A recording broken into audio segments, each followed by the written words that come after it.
next edition of Car Talk. Got a little microphone, see how this works. I've never tried one before, so let's give it a shot and see what we get. Alright, so speed and agility for basketball. How do we do it? What's it look like? What is it? Hopefully I can answer those questions before I get to my destination. Okay. Alright, so basketball. Let's break down the sport first, and then we can decide how we want to go about it. And much like anything having to do with strengthening conditioning or improving the body or just any form of skill development, there are many ways that you can do it. In many ways to skin a cat, I suppose this is a very crude way of saying it. But there's many ways that you can approach performance enhancement. Now, I say that, but there are some ways that are less helpful than others.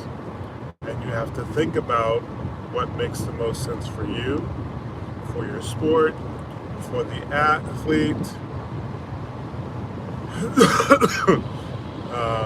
You have to figure out what makes the most sense.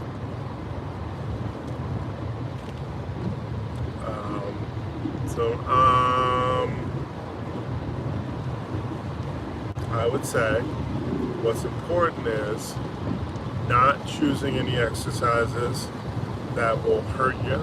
And it seems like it's an obvious thing, but for some reason, some people choose exercises that are not very helpful. Hi, how's it going? What up? Sometimes people choose exercises that hurt themselves.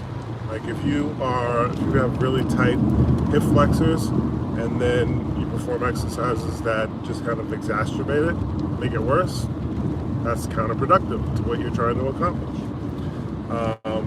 So you have to keep that part in mind as a strength and conditioning coach or as someone trying to improve performance, all right? If you have bad knees, you may not want to be doing depth jumps, especially early on in training anyway, right? You may want to, sprinkle a little bit of that throughout the workout or throughout the program, all right? So yeah, you can do things that are, hey, how's it going?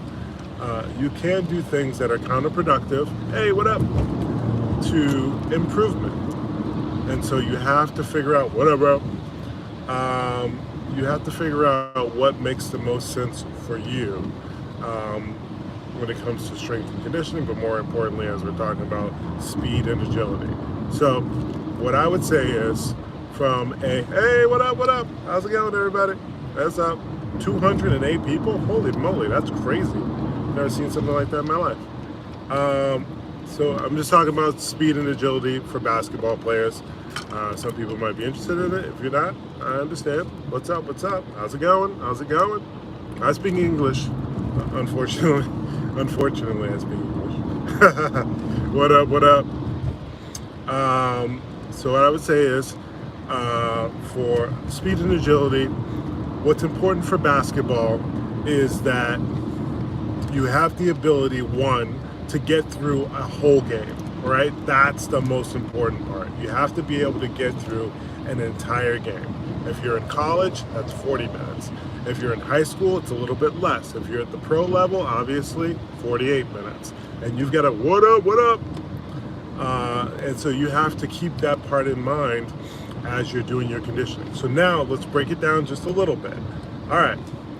Not only should you be able to move consistently for 35 to 48 minutes, depending on what you're doing, not only should you be able to do that, but more importantly, you should be able to do that while sprinting, backpedaling, shuffling, jumping, pushing, pulling, you name it, popping up off the floor. All of those elements are involved or incorporated into conditioning, speed and agility. So you have to incorporate all those things into your program. If you can't incorporate or don't incorporate those things into your program, your body will not be ready for those elements when you're presented with them during the game. Look at all these flags and stuff. That's cool. So that's what I would say. So you have to, first element is you need to be able to work out or run or move for 35 to 40 minutes continuously. That's a given. That's most important. You shouldn't be preparing yourself. No way, you didn't say that.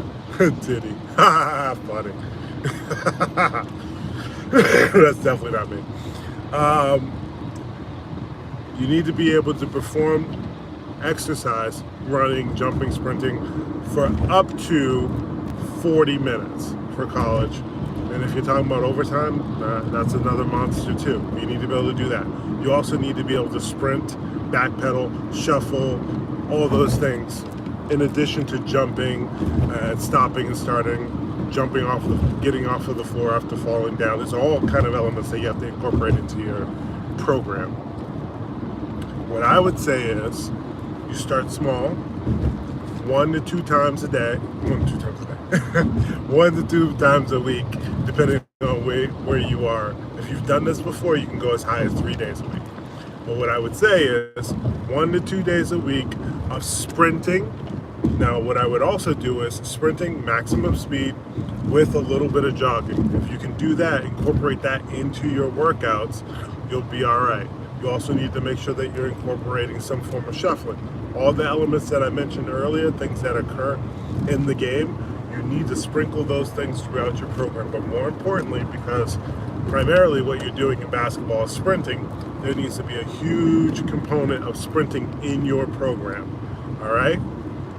Try that, and then get back to me if you have questions about it. Thank you, everybody, for being in the live. I thought that was fantastic. I've never seen 200 people in the live before, so that was pretty sweet.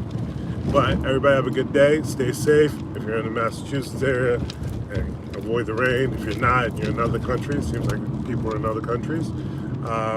Take care too. All right, I'm getting out of here. Head to work.